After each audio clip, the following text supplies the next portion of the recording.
This is ACGC Connect, brought to you by the Alberta Council for Global Cooperation.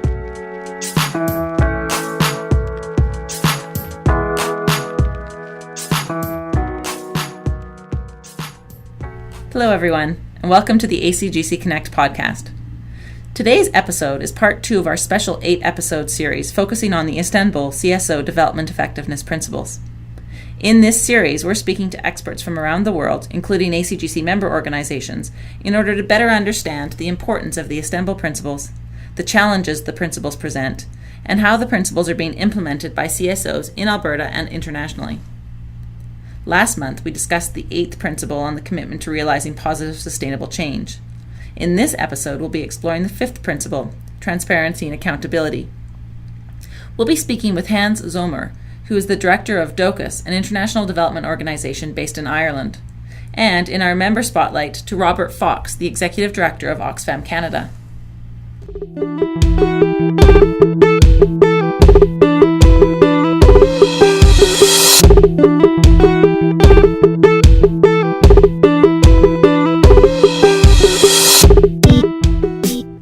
The 5th Istanbul Principle states that CSOs are effective as development actors when they demonstrate a sustained organizational commitment to transparency, multiple accountability, and integrity in their internal operations. Okay. Well, my name is Hans Zomer. I'm the director of Dóchas, which is the Irish umbrella group of development NGOs. And over the last 5 or 10 years, Dóchas has been working with its members to try and improve the quality of the Irish Development Cooperation Programme. So one part of that is to try and influence government and the way they do things, but the majority of our work has been in terms of raising the bar for our own members, trying to ensure that their efforts to eradicate poverty have the greatest possible impact. So we've been interested in this question of, well, what is NGO quality for quite some time, and we've come to the conclusion that it all boils down ultimately to the level to which NGOs are accountable to all the people that are affected by their work. And so we were delighted when initially there was a plan to try and have this conversation at a global level, which ultimately resulted in the Istanbul Principles.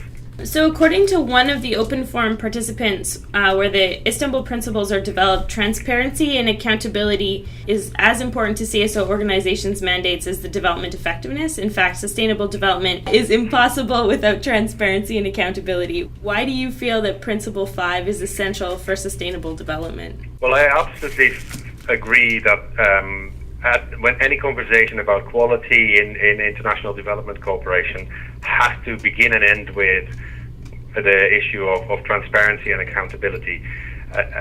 We have been working for many years around what is NGO quality, and we've come to the conclusion that really, ultimately, it's about your ability to respond to the poor people's actual needs, and you cannot do that unless you're able to really listen and really understand what people are saying to you. And when I say people, that means everybody who's interested in or affected by your organization's work. So that's program participants, beneficiaries. It's also your peers, your own staff, and your donors. So for us, quality is not possible without accountability. And in fact, if you want to increase the quality of the work that you do as an organization, the starting point has to be improving your level of accountability. So to many, transparency and accountability means ensuring that an organization's records, especially their financial records, are readily available to the public. Do you feel that that's enough, or what do you think needs to be present to have true transparency and accountability? Well, clearly, there is a minimum level there in terms of the transparency and availability of your financial information. But we're saying, no, accountability goes beyond ticking a few boxes. Accountability is really about yourself and wanting to genuinely learn from your own mistakes and inviting genuine and honest input from the people that have a stake in your work. So if you want to be accountable, what we're saying is that there's three different dimensions to it, and the minimum one is to disclose certain information about your finance, but also about the way you run your organization, the way it's governed, and the type of impact that you're having. A second key dimension of accountability is participation. So ensuring that all those who are affected by your work or who have a legitimate stake in your work are involved in the decisions that count. Doesn't mean that everybody has to be involved in every decision, but clearly people need to be involved in the decisions that are really important to them. And the third dimension, besides participation and transparency, is setting standards. You can only know whether you're good at what you're doing if you have clear standards to which you can measure yourself. So you need to articulate professional standards to which you want to bind yourself, and then you need to try and at your level best to adhere to those standards. And these are standards both of conduct and of performance. And so I think if you have those three elements, then you can say, yeah, we have a level of accountability that we are happy with ourselves, that we feel that we are genuinely open to criticism, suggestions, encouragements from outside the organization. So, building on that, there's often a concern that beneficiaries may hesitate to criticize CSOs because they don't want to lose support. How can CSOs address this issue and build trust with their beneficiaries? Well, I think the first thing to do is to be clear that you really mean what you say.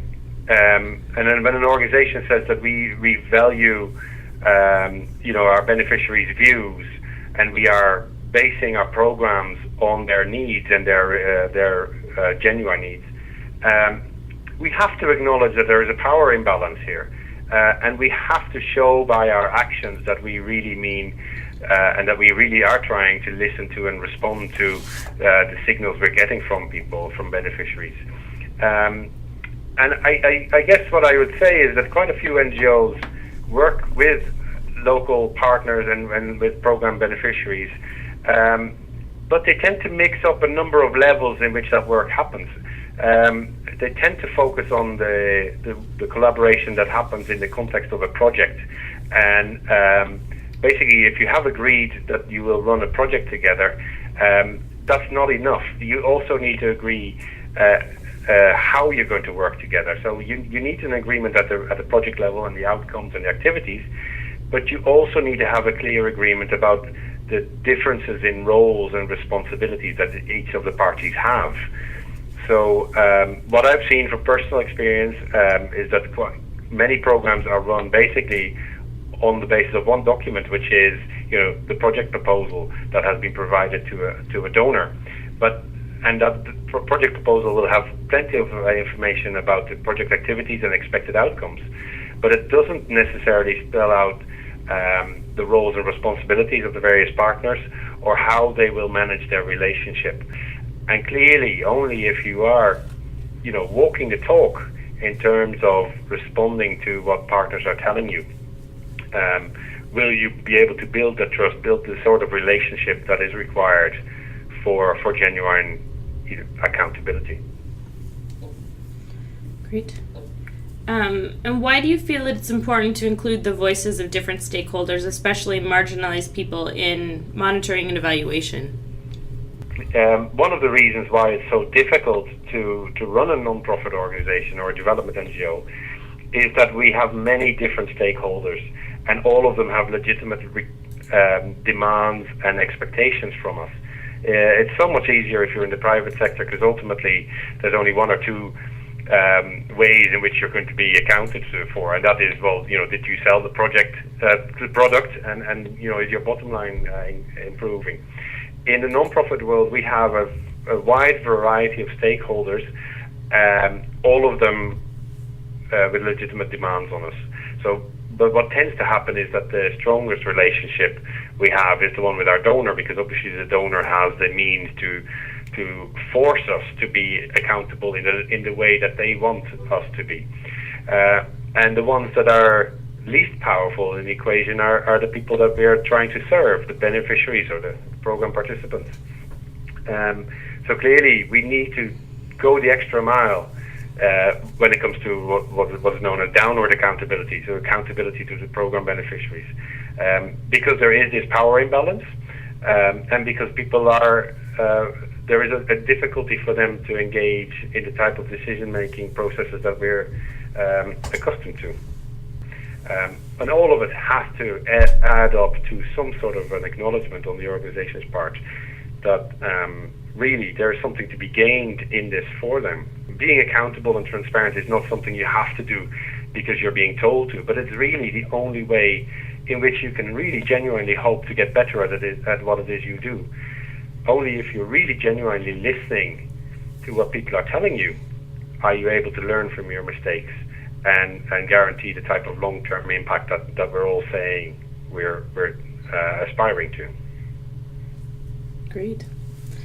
And would you have some mechanisms that you would suggest to improve transparency and accountability within organizations? Yes, we ourselves have gone down the route of codes of conduct. Again, there are many tools and mechanisms that are available to NGOs when it comes to working with communities and poor marginalized people. It's just a question of applying those. What we have said is that most of those techniques don't add up too much if at the heart of the organization there is a lack of accountability.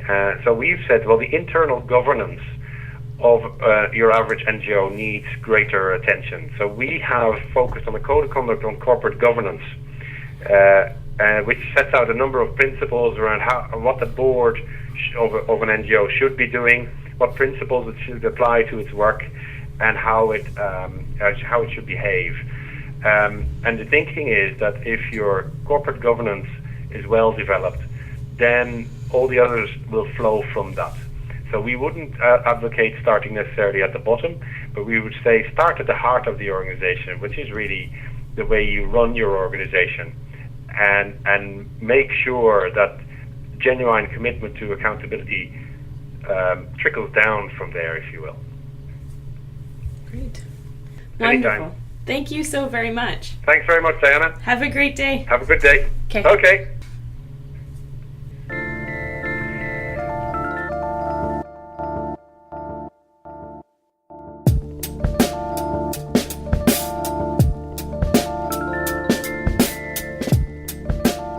This is the Member Spotlight. Each podcast episode, we'll be speaking with a representative of an ACGC member organization to explore their work in upcoming projects, as well as the ideas, personalities, and philosophies that inspire their dedication to international development. In this episode, we'll be speaking with Robert Fox, the Executive Director of Oxfam Canada.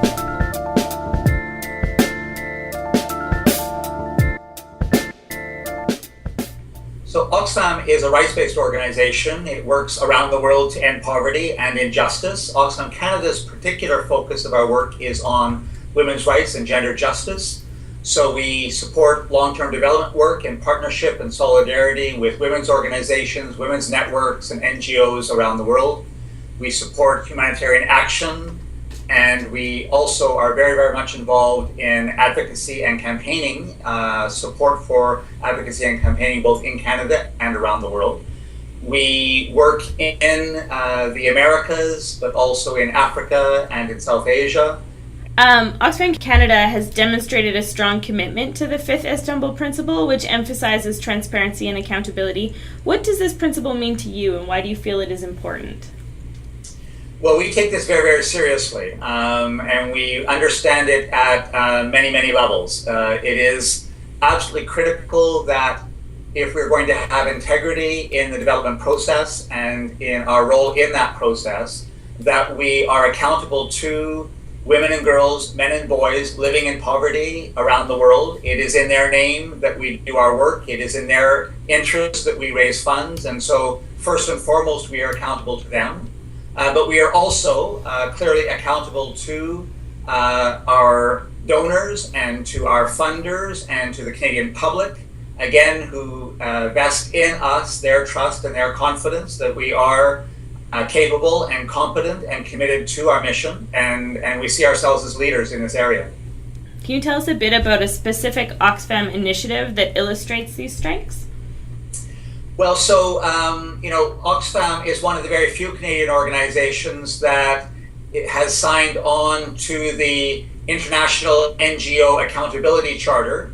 And as part of that, we report annually using something called the Global Reporting Initiative that sets out a whole series of questions to which we respond publicly that look at issues such as how we are accountable to our stakeholders, how we develop policy and how we change policy, what our complaints procedures are, what sorts of complaints we're getting and what we're doing about those complaints, our carbon footprint. So the GRI, the Global Reporting Initiative, is one example.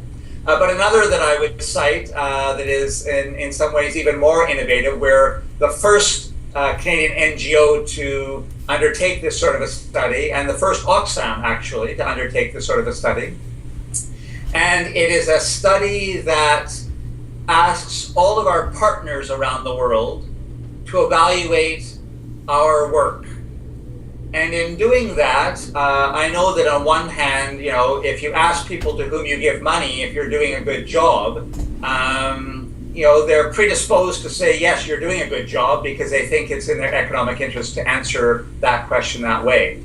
So this particular methodology is different than organizations asking their partners how well they're doing. It contracts with a third party to undertake quite a detailed poll and analysis with your partner of your performance, and then score your performance against the performance of every other funder that organization has.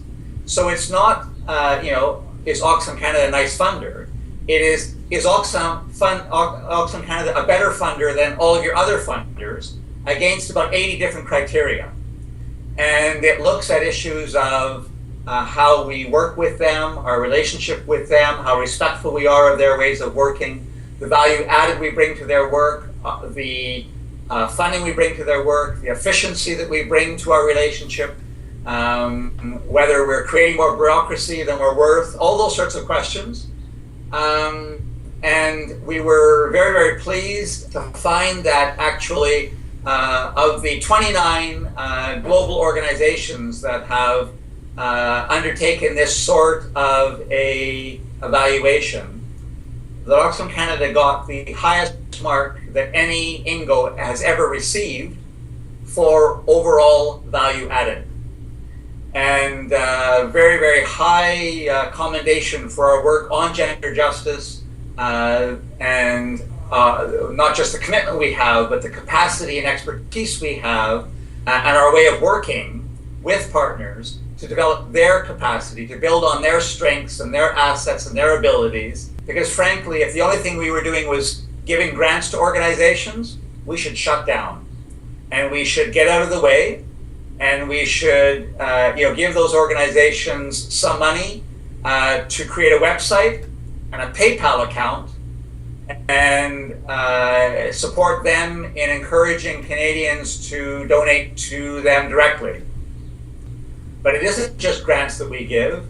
We bring knowledge and expertise and experience, and we bring together our partners with other organizations in the Global South, women's organizations and women's movements that are on the cutting edge, making change in their own countries.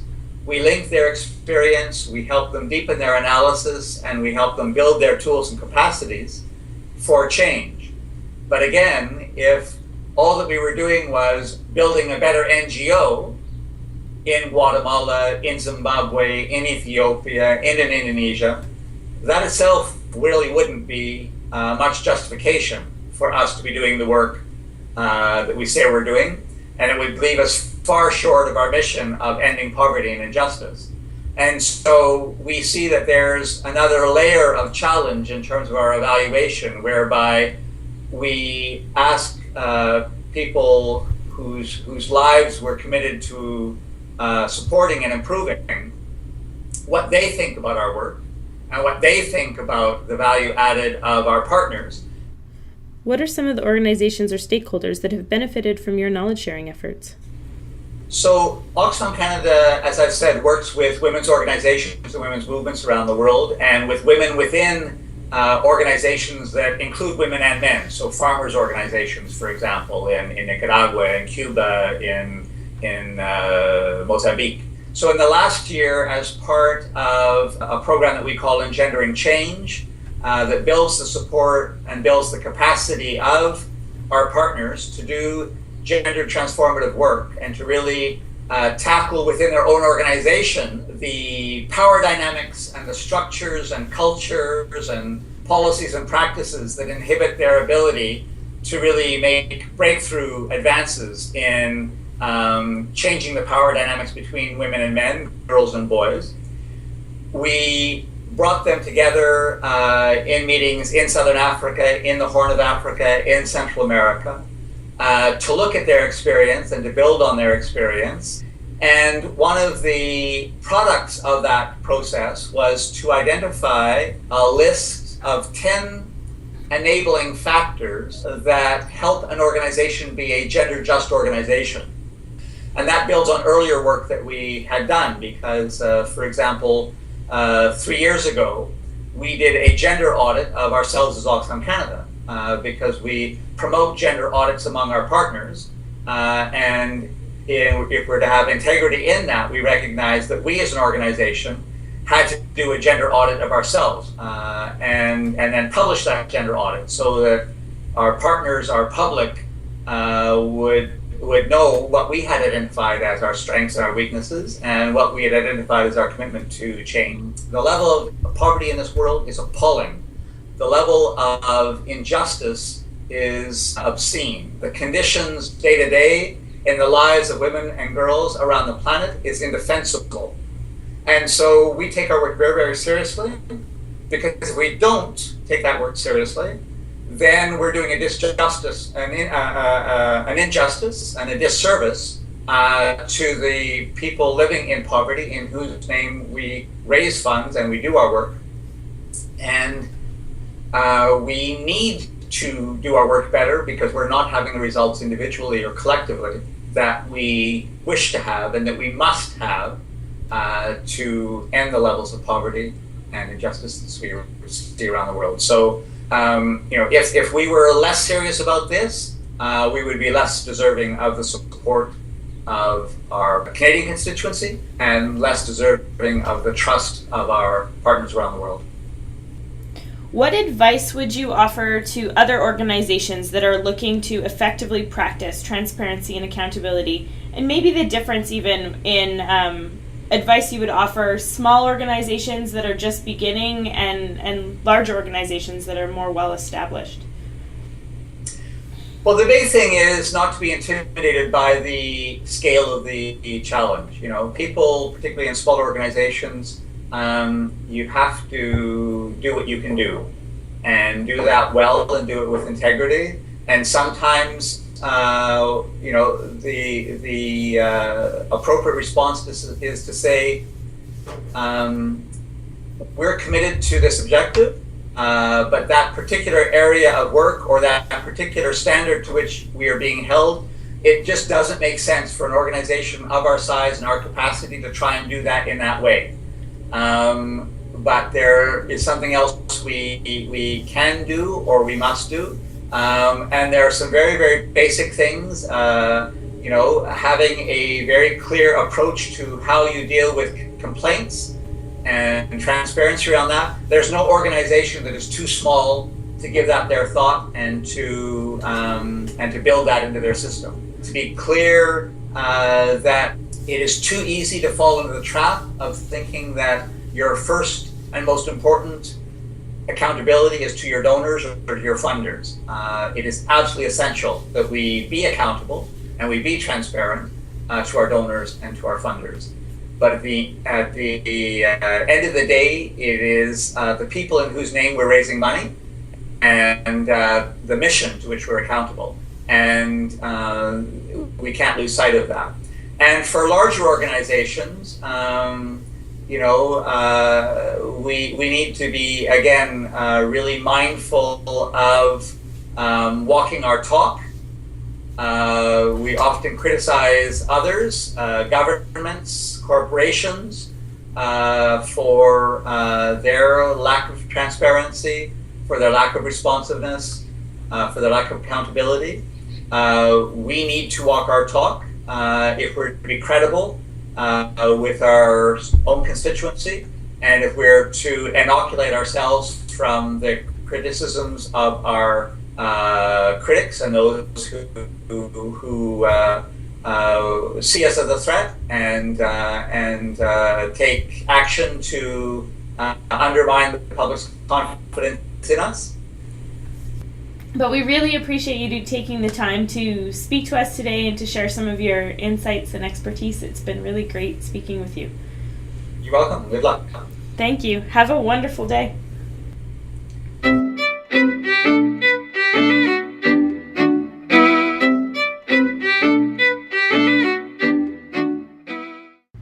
This concludes part 2 of our 8-part Istanbul Principle podcast.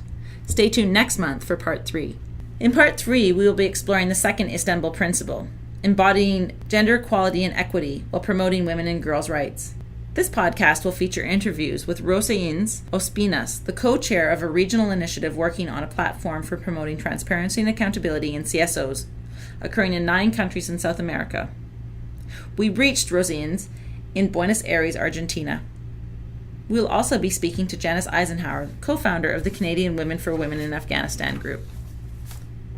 Thank you for listening, and thank you to our guests Hans Zomer and Robert Fox. We hope you enjoyed today's episode and welcome your feedback. We'll be releasing 1 episode every month during this 8-part series, so be sure to subscribe on iTunes or via our blog at www.acgc.libsyn.com. If you have any comments, ideas, or questions that you'd like to share, please leave your feedback in the comments section of the ACGC blog or send an email to diana@acgc.ca.